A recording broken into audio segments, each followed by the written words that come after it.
जय हिंद। आज के विषय में समझेंगे लोकसभा चुनाव से पहले बीजेपी सरकार कर सकती है एक बड़ा नागरिकों के प्रति ऐलान। यहाँ आर्टिकल के माध्यम से स्पष्ट होते देखते हो कि सीएए को लाने की प्रयास में ये जूझ पड़े हैं और ये आचार संहिता लगने से पहले आने की संभावना है। सूत्रों के हवाले ये मुद्दा काफ़ी ज़्यादा वायरल की स्थिति में आ चुका है। यहीं पे खास बात यह भी होता है कि वायदों से भरा इस्लामिक धर्म मानने वाला एक छोटा सा देश पाकिस्तान के अलावा और 2 इस्लामिक कंट्री इस मुद्दे से ताल्लुक़ रखता है। तो ये जानने वाली बात होगा, वहीं विपक्ष का फायदा होगा या फिर मुसलमानों की घटा होगा या फिर 2024 लोकसभा चुनाव को देखते हुए एक षड्यंत्र का बीज बोया जा रहा है या फिर कुछ और कांड होने की संभावना हो सकती है। इन सभी विषयों के ऊपर आओ स्टेप बाय स्टेप समझते हैं कि आखिर मामला कहां से क्या जुड़ा हुआ है। यकीनन इस पर कोई शक नहीं है कि बीजेपी सरकार काफ़ी वर्षों से प्रयास कर रही है नागरिकता संशोधन अधिनियम को लाने के लिए, लेकिन आप चौंकिएगा नहीं। जिस प्रकार नोटबंदी कभी भी हुआ था उसी प्रकार ये भी हो सकता है। हालांकि इनका सूत्रों के हवाले कुछ बातें बाहर निकल चुकी है, वो ये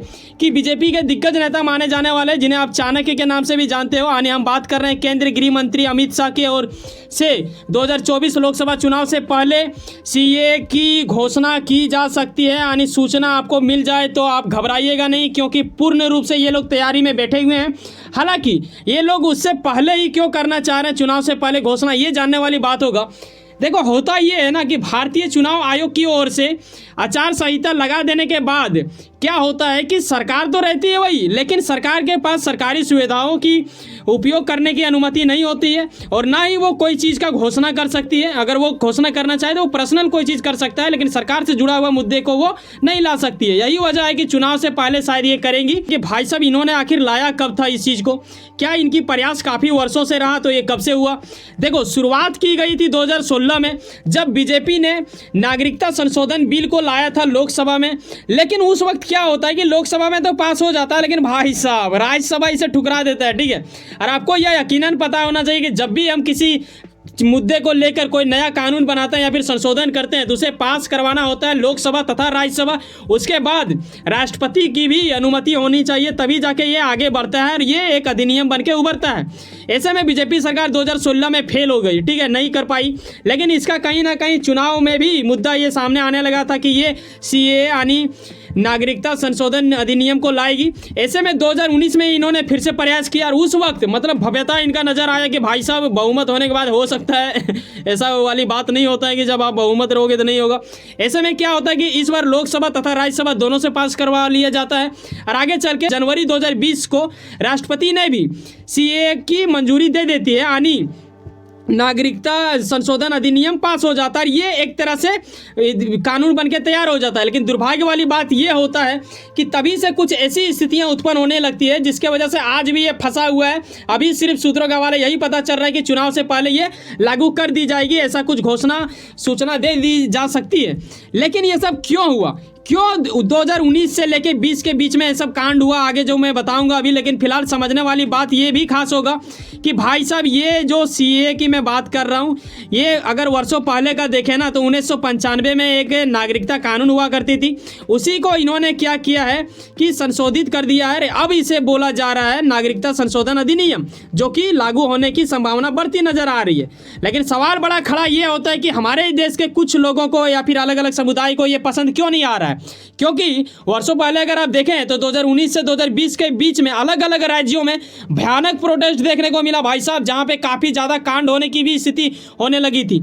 ऐसे में खासकर मुस्लिम समुदाय को नागरिकता संशोधन अधिनियम शायद पसंद नहीं आया। यही वजह रहा कि हालांकि मैं सभी मुस्लिम को क्लेम नहीं कर रहा, लेकिन कुछ मुसलमानों की ओर से ऐसा कुछ प्रोटेस्ट की गई थी जहाँ पे एंटी मुस्लिम के साथ इसका मतलब जोड़ा गया। यानी सीएए का कहना है कि भाई साहब ये मुस्लिम के विरोध में कानून बनाया गया है।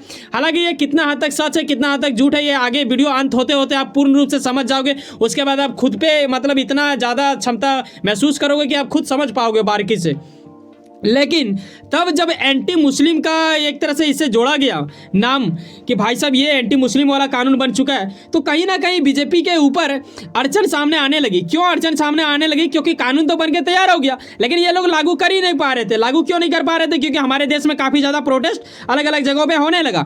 यहाँ तक विपक्ष का भी यहाँ पे देखते हो स्पष्ट इस आर्टिकल के माध्यम से 2021 का आर्टिकल है, जहाँ राहुल गांधी ये कहते हुए मिला कि बेटा मैं मानी कांग्रेस तो इसे लागू नहीं करेगी, ऐसा इनका कहना। यानी क्या क्या लगता है कि इनकी जहाँ पे सरकार होगी वहाँ पे क्या लागू नहीं होता, या फिर ये लोगों की ओर से जो प्रोटेस्ट की गई इसी वजह से आज तक क्या लागू नहीं कर पाई बीजेपी?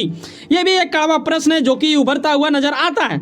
लेकिन हमें समझना होगा कि आखिर ऐसा क्यों किया जा रहा था, क्या इसके पीछे कोई पीड़ा है? क्या इस बार भी जब ऐसा सूत्रों के हवाले पता चला है तो एक भव्य प्रोटेस्ट फिर से देखने को मिलेगा क्या? कई गुना संभावना है जहां तक मैं अनुमान लगा पा रहा हूं, लेकिन मैं वास्तविकता से जुड़ी निकट बातें भी आपको बता दूं। अगर सीएए लागू हो जाता है, नागरिकता संशोधन अधिनियम, तो क्या होगा कि 31 दिसंबर 2014 से पहले अफगानिस्तान, पाकिस्तान और बांग्लादेश, जैसे कि मैंने शुरू में बताया कि पाकिस्तान के अलावा और 2 इस्लामिक कंट्री है, इन लोगों के यहाँ से जो भी लोग हमारे देश में आ चुके हैं, इसमें 6 नाम दिया गया, जैसे कि हिंदू हो गया, बौद्ध हो गया, सिख हो गया, जैन हो गया, पारसी हो गया और ईसाई। यहाँ स्पष्ट आप देख रहे हो कि मुस्लिम का कहीं भी जिक्र नहीं है। लेकिन यही चीज़ को आपको समझना है कि क्यों आखिर ये घमासान प्रोटेस्ट हमें देखने को मिलता है। जैसे कि पाकिस्तान यहाँ है, अफगानिस्तान यहाँ है, बांग्लादेश यहाँ है, कि भाई साहब इस पर कोई शक नहीं है कि बांग्लादेश बनने के पूर्व से ही इंडिया और बांग्लादेश का बेहतर रिश्ता रहा है, आज भी ये कायम है। लेकिन कहीं ना कहीं दुर्भाग्यवश आप देखोगे तो वहाँ हिंदुओं की संख्या घटती जा रही है, वो जब आज़ादी पाए उसके बाद। और इनको भूलना नहीं चाहिए कि इंडिया ने ही सहयोग किया था 1971 में, तब जाके इन्हें आज़ादी मिला था। मैं थोड़ा आंकड़ा दिखा दूं, यहाँ पे देख रहा हूँ 1974 से लेकर 2022 तक की मैं आंकड़ा आपके सामने पेश कर रहा हूँ। यहाँ देखो करीब ये जो साइड वाला देख रहे हो, ये हिंदुओं की आंकड़ा बताई जा रही है जो प्रतिशत में है। यहाँ आप देख रहे हो कि 13% था लगभग, ठीक है। आगे चल कर में आप देखते हो कि 7.95 रह जाता है। तो आप समझो कि कितना घट रहा है। दरअसल हो ये रहा है कि बांग्लादेश में भी कई सारे हिंदुओं के साथ गलत व्यवहार की जाती है, जिसके वजह से ये लोग भाग के इंडिया में प्रवेश करते हैं। और कुछ जो इनके निकट वाले राज्य, जैसे कि बांग्लादेश के निकट कौन सा है, वेस्ट बंगाल है, ठीक है, यानी ममता बनर्जी का इलाका। यही वजह है ना कि ममता बनर्जी कहती है कि बेटा सरकार ने कहा था तब कि उन लोगों को नागरिकता दी जाएगी, अभी तक नहीं दिया गया। और सीएए को लेकर ये भी इनका भी बयानबाजी कुछ ना कुछ चलता रहता है। तो ये मुद्दा हमें समझना पड़ेगा। लेकिन मैं चाहूंगा कि इसको मैं गहराई पूर्वक आपको समझाऊं, उससे पहले और जो देश इसके साथ ताल्लुक रखता है ये भी हमें समझना होगा।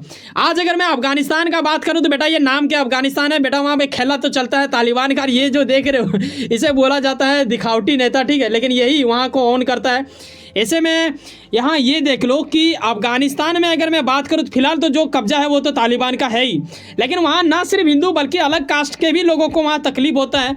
बता दूं कि पिछले 3 दशकों से अगर देखा जाएगा आंकड़े के अनुसार तो करीब 99% वहाँ के पूर्व हिंदू और सिख जो थे उस देश को छोड़ के भाग गए हैं, कोई या फिर किसी दूसरे देश में जाके रहने लगे। देखो जिसके पास ज़्यादा पैसा होता है वो तो किसी दूसरे देश में चले जाएगा, लेकिन जिसके पास कम हो वो उससे तो भागना ही पड़ता है, ठीक है।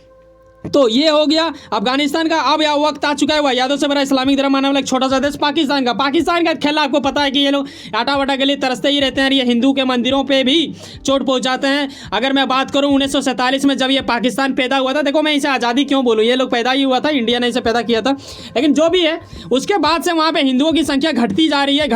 अभी तो आप देखोगे काफ़ी ज़्यादा घट चुका है। दुर्भाग्य वाली बात है कि वहाँ के भी कुछ लोग यहाँ पर आना चाहते हैं अभी भी, और कुछ लोग शायद आए भी होंगे, क्योंकि ये क्लेम तो करने वाली बात नहीं होती है।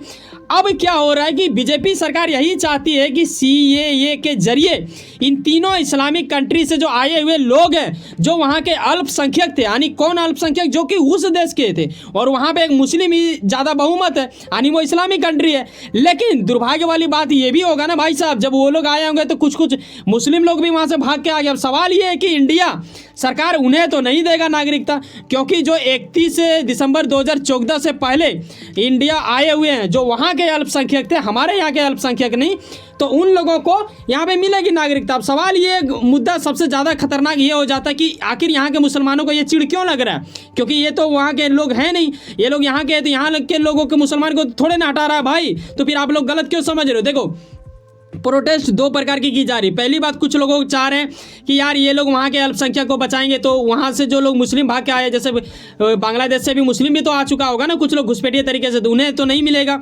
और कुछ लोग ये भी चाह रहे हैं कि अगर हिंदू ही आता है और उसे भी दे दिया जाता है नागरिकता, तो वो तो हमारा हक भी तो छीनेगा ना जी, कुछ जैसे लोग बढ़ेंगे तो हक छीनाएगा ही, सरकारी योजना उन्हें भी मिलेगा। तो यही वजह है कि दोनों प्रकार से अलग अलग प्रोटेस्ट की जा रही है।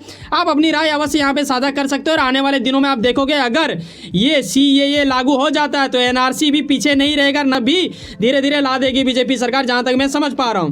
वैसे सुनो ना, कहीं ना कहीं कुछ ना कुछ काम करते होंगे, यकीनन अपने काम के प्रति काफी ज्यादा उम्मीद रखते होंगे, यकीनन आपका मेहनत आपका मंजिल बन के मिला। वैसे सुनो ना, सब्सक्राइब कर लो वर्ल्ड अफेयर्स पॉलिटिक्स और जुड़े रहो मुझसे। चलो मिलते हैं किसी नेक्स्ट वीडियो में। बाय, जय हिंद, जय भारत।